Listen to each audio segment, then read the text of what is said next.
Friends, अभी मेरे मित्र Ramaphosa जी ने भारत के मून मिशन को लेकर के ढेरों बधाइयां दी और मैं यहाँ कल से अनुभव कर रहा हूँ, हर किसी से बधाइयां मिल रही हैं और दुनिया भर में भी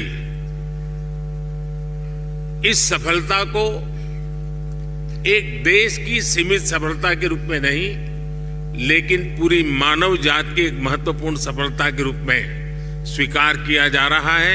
ये हम सभी लोगों के लिए अत्यंत गर्व का विषय है और भारत के वैज्ञानिकों को पूरे विश्व की तरफ से अभिनंदन का अवसर है।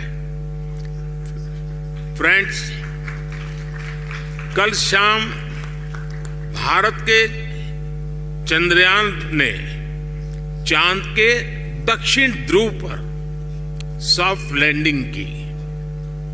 ये केवल भारत के लिए ही नहीं, बल्कि पूरे विश्व के वैज्ञानिक समुदाय के लिए एक बहुत बड़ी उपलब्धि है। और जिस क्षेत्र में भारत ने अपना टारगेट तय किया था, वहां पहले कभी कोई प्रयास नहीं हुआ है और ये प्रयास सफल हुआ है। तो बड़ा डिफिकल्ट टेरेन के ऊपर विज्ञान हमें पहुंचा पाया है।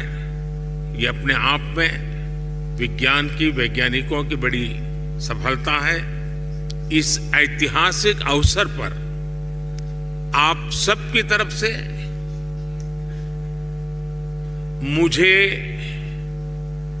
भारत को, भारत के वैज्ञानिकों को और दुनिया की वैज्ञानिक कम्युनिटी को जो बधाई के संदेश मिले हैं, मैं सार्वजनिक रूप से आप सबका, मेरी तरफ से, मेरे देशवासियों की तरफ से और मेरे वैज्ञानिकों